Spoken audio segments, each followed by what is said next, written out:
All right, everybody, we're sitting here talking to Ricky Collins Jr., and we are pretty excited about it. How's it going, Ricky? Everything's going good. How about yourself? Oh, it's pretty good out here in beautiful Charlotte weather today. We got some nice weather today.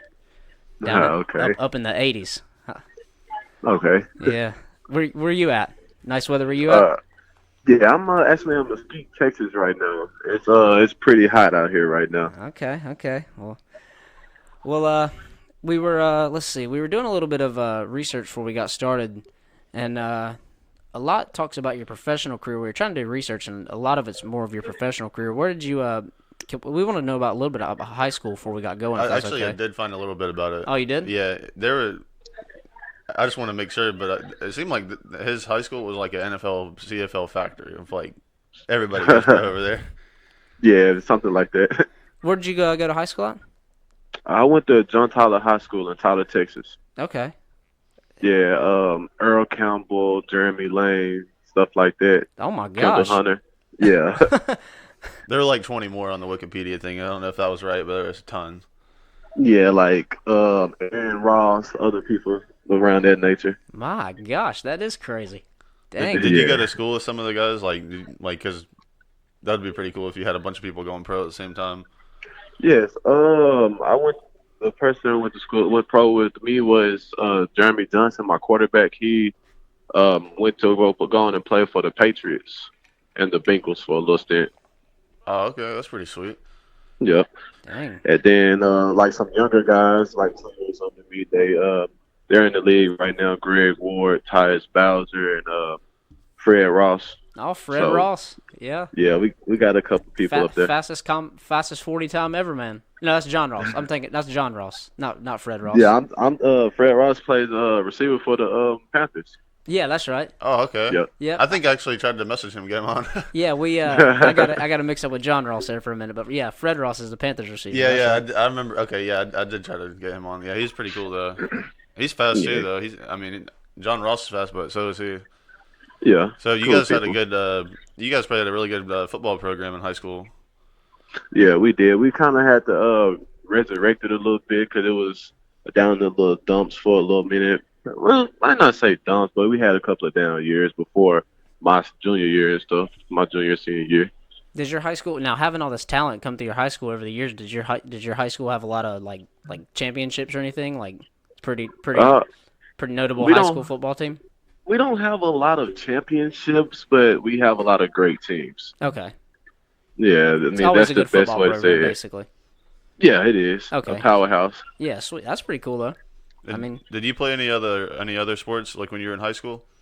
I ran track and did like some base running for baseball. Nothing major. yeah, track seems to be the reoccurring. Track and basketball seem to be the two reoccurring. We usually just talk to football players, but those two seem to be the reoccurring sports everybody plays. Yeah. And when you were playing football in high school, we usually like to ask everybody like, did you play around like you kind of move around the field a little bit? Kind of, sort of. Can you go into more depth about the question, please? Oh, like did you know like you get because I know you're a receiver, but do you ever like play a little running back or do kick return or anything like that? Oh yeah, I lined up at kick return or punt return. They had me do like a couple of things at running back. I had a little quarterback action and stuff. Dang, so you were Mister Everywhere. Yeah, something like that. That's crazy. So, well, moving on to college. You went to a couple different colleges, or you went to two different colleges, right? Was that right? No, I actually went to three. I went to Kilgore Junior College out of high school. I did 2 years there, and then I went to Midwestern State Okay. where I had to transfer because of family illness, and then I ended up finishing at Texas A&M Commerce. Oh wow. Okay. Texas Yeah. A&M. Dang. That's pretty good. So, go ahead. Oh. Um. So, did you? How many seasons at Kilgore? I did 2 seasons at Kilgore Junior College. Okay, and then I guess you done one at Midwestern and one at the Yeah, Texas A&M Commerce. correct. Okay. All right. Sweet. What did you like playing on a college level? Like what were some of the biggest differences? Like high school to college, was it a lot more focused on sports rather than Um, like a honestly, coming from the high school I was at, it really wasn't that much of a difference because they already prepped us and the game speed was a little faster. So I mean, I kind of adapted to the junior college and the college atmosphere real quick. so like was it like what was like a day? Do you remember like a day for a college versus a high school? Because I mean, I played football at the high school level, but I never took it to the college level. Yeah. What would like a whole day for Okay. a college athlete be? So so of course, in high school you have the classes and practice, but college you have morning workouts at like 6 o'clock in the morning, and then you go shower, go to class. But at the same time, you gotta remember like your parents are not there to make you go to school. You don't have to go to school if you don't want to. It's like a mental thing. Like, am I gonna get up and go to class? And then you gotta go through that, go through go eat, then you go to practice, and then after practice, you can go to practice and then be in study hall for like an hour and a half, hour 30 minutes, like just dead tired. That's how you end your day. God dang, That sounds like a grueling day every day. is that every day? It is. And that's all like that's like every day of the week. Yeah, it's they'll give you like a one day off, like a Wednesday off or something where it's no practice or study hall. God, and see, our school was literally the exact opposite. We had one day where we'd go do morning workouts, and the rest is just school all day Oh, and then practice. And then, of course, games are Fridays, so I mean, you don't have practice that day. The game's a lot easier than, well, I shouldn't say it's a lot easier than practice, but definitely not amount of like conditioning and stuff. So it's literally the exact opposite. Shoo, I couldn't yeah. imagine doing that every day. When would you guys like watch film and all that? We'll watch film that morning after we have practice, and then the morning after we'll go watch film some mornings and then go lift weights. So we'll lift weights and then go watch film before we have to go do it with everything else. Oh my gosh, that is insane. College, the life of a college athlete, people just don't get it. People just, Yeah, That's that's like a, having like people. two or three jobs at once. It is actually. People think it's all sweet and stuff like that, cotton candy, but at the end of the day, it's really hard. It's hard on a young man's body, and especially like his mental aspect on things. good. It's not like what you like on Blue Mountain State or something. Like I think people think it's like that. Yeah. No, it ain't like that. Yeah, it ain't quite nothing like What was that. your major in college? General studies. Oh, okay. That's Yeah, me good. too. Yeah, got a little abroad and everything. I mean, there's nothing wrong with that though. It's always good to prepare for life after football. So I mean, you can do about anything. That's always a good thing. Exactly. So the big question: getting drafted by the Packers. Is that right? Was that right? No, I actually signed as a restricted, well, undrafted free agent. Oh, Coming okay. out. Well, somebody needs to fix this website because it said you were drafted in the seventh round. So somebody needs to fix this. That's fake news, everybody. Don't listen to that. That's fake news. Who gave you like the call whenever they called you then? Actually, Ted Thompson was the general manager at the time, and he's the one that called me and gave me like the insight and things what was going on. And then my agent backdoored and called and like, yo, the Packers really want you to sign with them. So what are you gonna do? And at that time I had a couple of more teams that were trying to sign me, but I went with the Packers because I felt like it was more of a family like aspect on things and stuff, and I just like the organization in the total.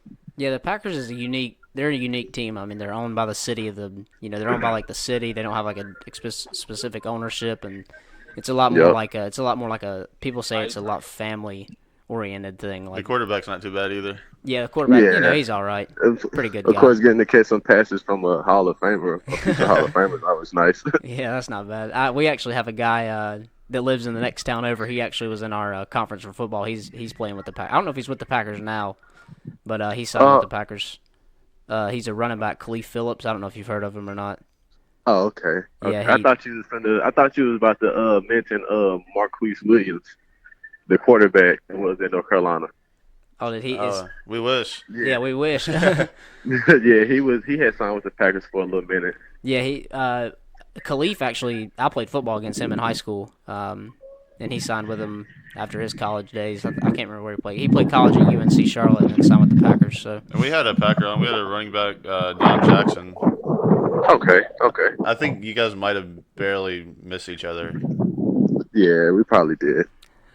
But But what was it kind of like when you were on the Packers? Like yeah, what like was showing up and stuff. What was that all about? Like, Man, it was at first it was exciting, because you gotta think a kid coming from the country parts of Texas, then like going to play professional football, something he always wanted to do. So it was really exciting. Then I had to learn about how to be a professional athlete and have some players take me under their wing and helping me out and stuff. So it was nice. and were you now how long exactly were you with the Packers?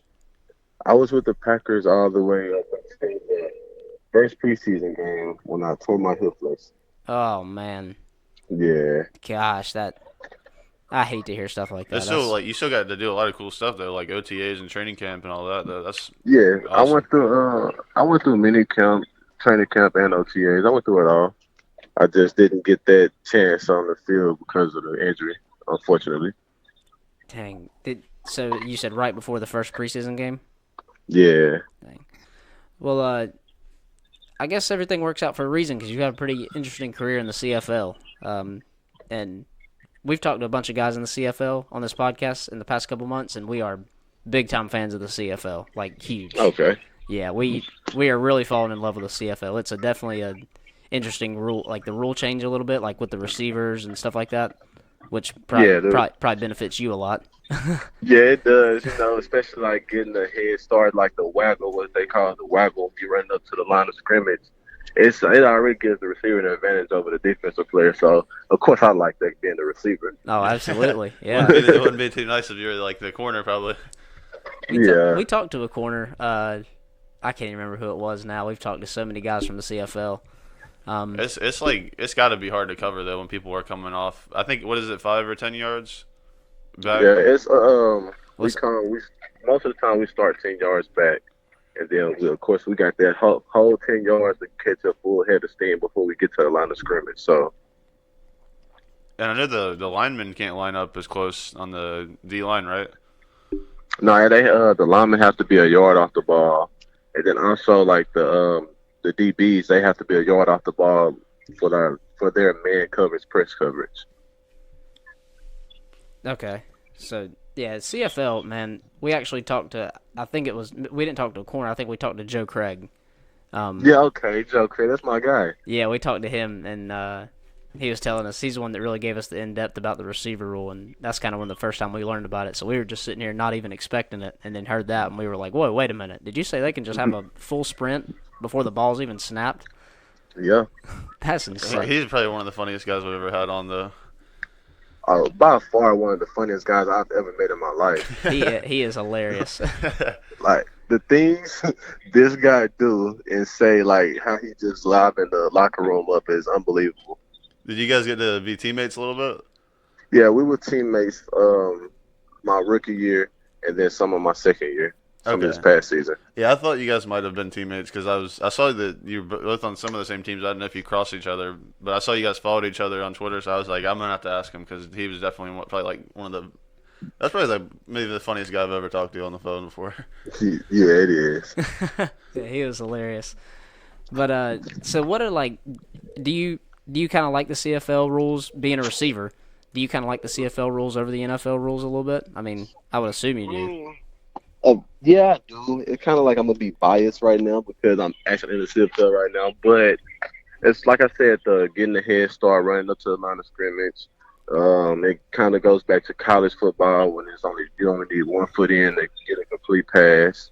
Just things like that. The DBs can't touch you within after 5 yards. So the whole first 5 yards they can beat you up with their hands, but after 5 yards they can't touch you. So I mean, it's like I said, it's all type of advantages for the receiver. Yeah, from what we've understood, it's pretty much like it's an offensive minded league, and a lot of the scores are extremely high. I think Yeah. I can't remember who was telling us. It was like somebody was like an average score is like 50 to 40, or just throwing a number out there. It's like a super high scoring league. Yeah, it is. It's actually truly an offensive minded league because I mean, of course, it's CFL and CFL now is known. Well, it has been known to just throw the ball all around. So I'd say it's a CFL. I mean, offensive minded game. And that's a testament. I mean, really, if you think about it, to how good the defensive players must be up there. I mean, especially the defensive backs. That they have to be so good to be able to have a guy running at you full speed and you got to cover him. I mean, Exactly. those guys have to be tremendous. And Exactly. There are definitely some good athletes up there in the CFL, especially on the defensive side. and we've heard they have like an American like limit for teams, right? Yes, it's the limit is I want to say it's 21 Americans and then 22 Canadians on the team. So that so okay, so that means the roster's even smaller in the NFL, right? Yeah, it is. Yeah. It's a 43-man roster, Dang, not including the practice squad of 8 players. gosh, no. I think some people think like, oh, all the American players they can all just go up there in the CFL, but there's a limit. Like you can't have, you know, every single person being like a American guy or whatever. Exactly. That's what I was thinking when I first went to CFL. I was like, okay, cool. Yeah, I guess it don't man, it don't care about how many Americans on the team on the field at the same time, and stuff like that. How did Because you it's like this thing called the ratio. So the teams have to fix the ratio and stuff. how did you like how did you get your first? Who called you from the CFL, or did like your agent like suggest it? Like, hey, maybe you should, like Yeah. how did that happen? Okay. So after I had recovered from my hip, tearing my hip flexor, I had went and played 3 months in Brooklyn at a semi-pro league in Brooklyn. And after that, my agent called me. He had contacts with the Winnipeg Blue Bombers and Kyle Walters. I think he was the GM at the time. He called my agent and told him they were interested in me and wanted me to come out to minicamp. So that was how the CFL thing started for me. And so they just signed you right on. Yeah, they sent over my contract, and then I just went to minicamp, and it was Wow, just been going on from there. it's crazy how like just people probably think it's some probably just crazy extravagant thing. It's just something simple like that. Like it's just they probably saw you play in semi-pro league and were like, hey, pick this guy up. That's Yeah, crazy. that's exactly how it is. But some things go unnoticed, and then things, of course, some things that people want to go notice. That's what everybody sees. So What And was like the transition to going up to Canada and all that? I bet that was pretty cool. yeah, it was like once again me being from the country, and then I'm yet alone leaving the state of Texas, but leaving the country, going into another country, crossing the border, and like having to figure out their cultures and how to figure out how everybody moves up there, like the vibes and stuff. It was a good learning experience. I bet going from Texas to Canada's in the wintertime Yeah. probably a shock, ain't it? It's definitely a big change because I mean in Texas the cold here is like 40 degrees. When Wow. it hits 50 degrees, we're like it's cold.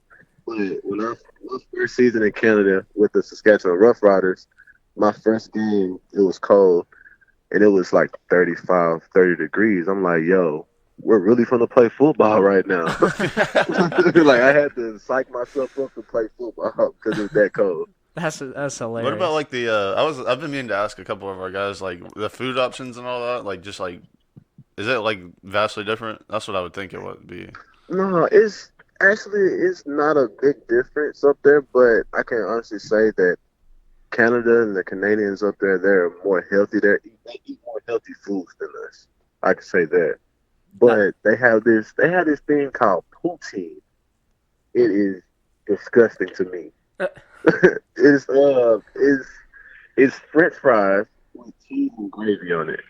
with cheese and I could gravy? probably handle the cheese, but the gravy, I don't think I'd be about that. Uh, Exactly. So I tried now, like no, but I can't do this. I'll never try it again. maybe like chili and cheese, but cheese and The gravy? gravy part is where I cut the line. Yeah, no way. Exactly. That's what I said.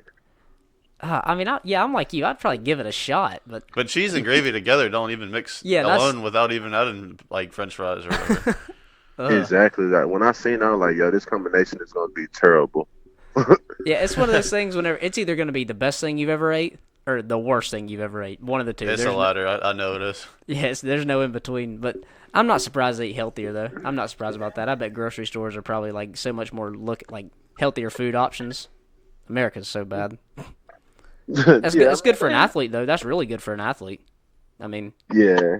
When I went up there to Canada, like some of the players like Chad Owens, the Hall of Famer, future Hall of Famer up there, like they really helped me. Like this is what you need to eat, and this is what this is, and stuff like that. Like helping me out with the foods and stuff.